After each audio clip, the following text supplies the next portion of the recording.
60 years ago, Dr. Linus Pauling, a two-time Nobel laureate and vitamin C pioneer, warned, quote, "The world is sick due to a lack of minerals in our foods. Today, depleted topsoil has left our food nutritionally deficient. In fact, it now takes 3 carrots to match the same nutritional value of 1 carrot from 100 years ago. Most foods and supplements provide only 12 essential minerals, but the body needs at least 60 for optimal health. That's why vitamins alone aren't enough. You need minerals to activate them.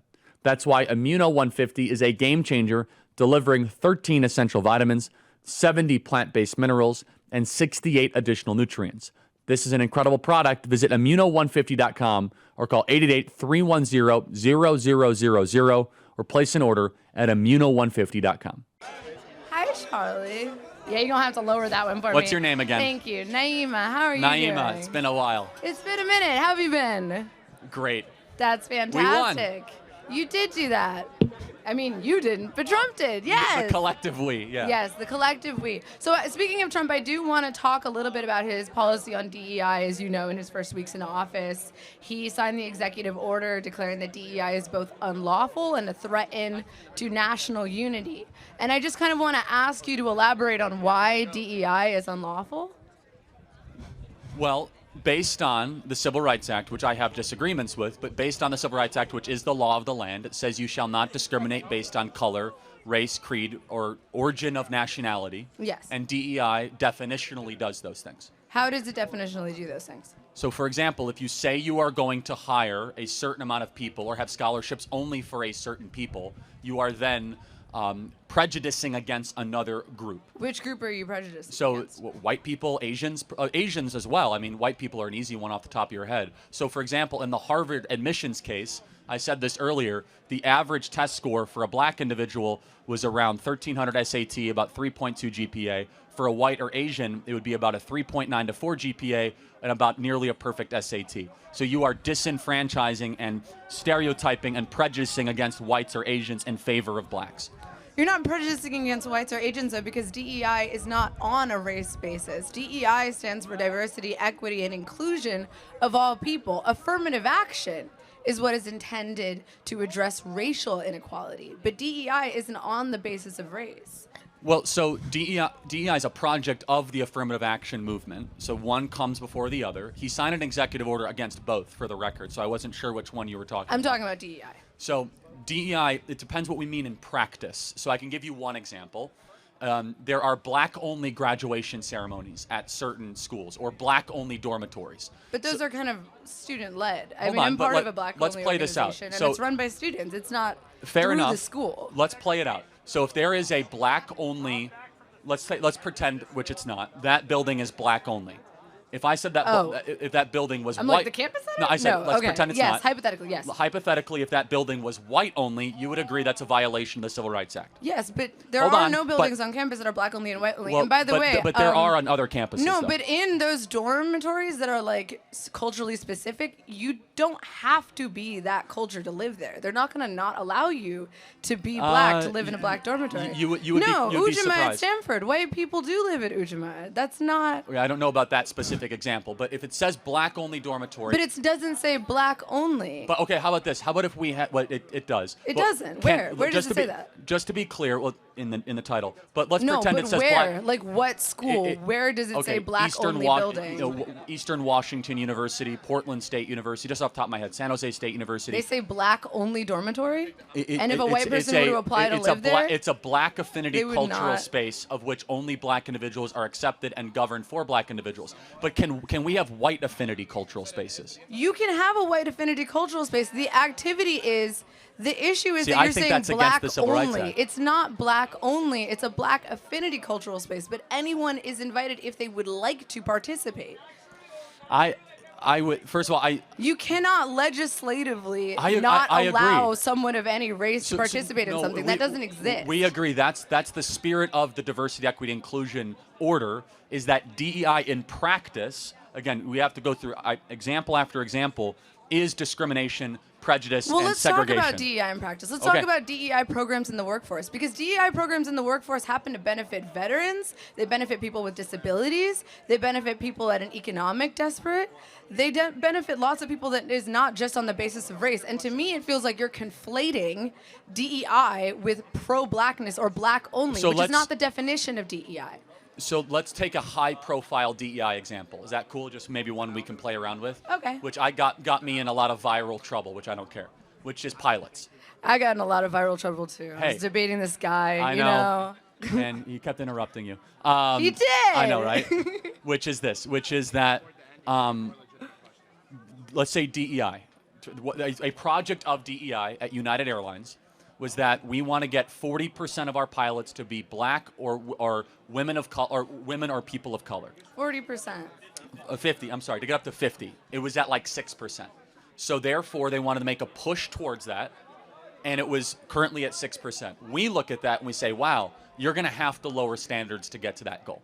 Why would you have to lower standards? Well, because Are you saying that black people are no, inherently inferior? I'm saying the opposite. I'm saying that black people are only 13% of the population. So you want 13% of the population. Women are not 13% of the population. Women are 50% of the population. Yeah, but women do not make up a majority of people that want to become pilots. In fact, the vast majority of women don't want to be pilots. Maybe they would want to become pilots if the barriers for entry Well, weren't. see, now we're going down a different but equally fun direction, which is male-female differences.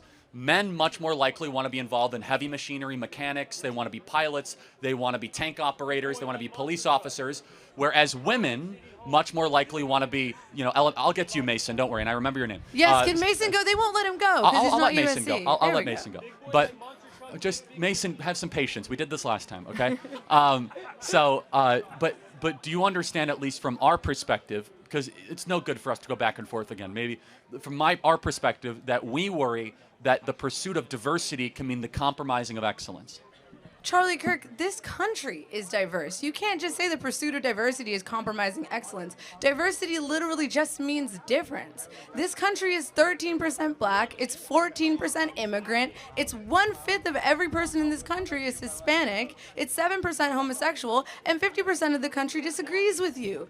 Okay, Diversity is America. You cannot say all of that is that true. you Hold on. are America first if you do not care about half of America. I care about them so much, in fact. You care about them so much that you hold don't on. want to give them I didn't interrupt you. access I care to about equal rights. Well, hold on. No one said rights. Hold on a second. No. I care about It them. is. It's equal rights. It's Naima, equal let access. me finish. Let me finish.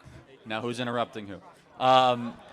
I care about them so much. I want the only thing that they're ever judged on is to be their character or their competency, not their skin color. Okay, so you want it to be a meritocracy. You want it to be Yes. so let's talk about a meritocracy. Okay. What experience does Kash Patel have to run the FBI? He has amazing experience. No, In he fact, doesn't. He wanted to start a got- UFC fighting He has program amazing in the FBI. experience. I got 5 words in. He was the most important thing. He was a public defender. That's not what that's not hold the on. job of the FBI. He has both a- no experience in hold the on. FBI. He was a public defender and he was a special prosecutor. Was he ever a member of the FBI?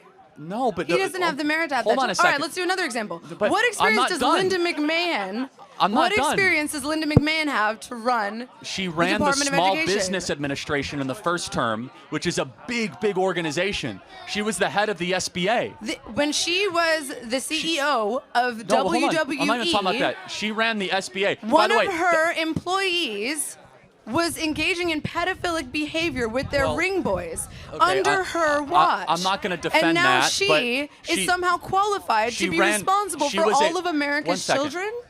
Hold on a second. She was previously a cabinet secretary and then became a different cabinet secretary. That's like a one-to-one. Yeah, and then before that, she was enabling Okay, a pedophile. so what you're first of all, I don't know about that instance. If that's true, that's wrong. That's very much However, true. How do you not know about that, Charlie? I don't it's know like about very every- much Okay, again, public information. It's really important to know Great. that the head of the Department of Education is but- currently in a lawsuit. But let me finish the point, which is that the WWE can be easily made fun of. That's a serious business, though. It's a multi-billion-dollar business. It is that engaged in pedophilic Okay, activities. of which I denounce. I don't support that. However, she was head of the SBA, and now she's head of the Department of Education. Tell me another unqualified person. Another unqualified Is person? Marco Rubio Pete unqualified? Hegseth. Okay. No, actually, hold I think on. Marco is slightly more qualified. Let's talk about Hegseth. He's the most qualified because he actually accepted enemy fire and lost loved ones and friends of his own. That doesn't make you... Hold on.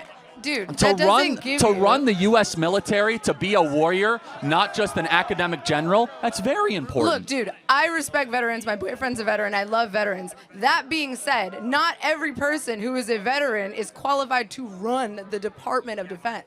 I think he's also shown the last couple of weeks he's doing a pretty phenomenal job. The prior head of the DOD, Lloyd Austin, could barely climb up a flight of stairs. Pete Hegseth is up at 5 a.m. doing PT with the troops, running miles, and then doing an entire day at the Pentagon. And you might say that doesn't matter. I actually think physical fitness and being a good example to our troops is very important when you're the head of the Department of Defense. Okay, but being the head of the Department of Defense is not about doing push-ups. Hold on, but first of all, it's actually just refreshing versus Mark Milley and Lloyd Austin. But secondly, I will say the criteria is that he's a warrior's warrior. He's someone that was in the front lines and actually received medals and knows what it's like to lose loved ones. And the other people that were qualified, Niyemah, were people that got us in endless wars, people that never saw combat. I think it's finally time that we have someone in combat that runs the Secretary of Defense. I think that's immensely qualified. Okay, sure. So we'll take Pete Hegseth for Department of Defense. Yes, he's doing a great job. We'll take someone who enabled pedophilia for the Department of Education. That's an unfair We'll take Kash Patel, categorization. who's never worked in the FBI. He was a prosecutor, so the FBI's a... Dude, do you remember what he said when he first got the nomination? Do you want to go back to Kash Patel for a second? He said, yeah. I'm like, this is sick. Okay, can we go back to Kash Patel, though? That is, like, insanely inappropriate. Can we go back to Kash Patel? So he was himself a prosecutor that tried cases. That's a law enforcement mechanism. I think they're asking for someone else. All right, Niyemah, great to see you again. Thank you. All right, Mason. Can we get Mason? Can I get Mason? Yeah, Mason, but I want to get to a student or two, then we'll get to Mason, okay? Oh, yes, here, wait.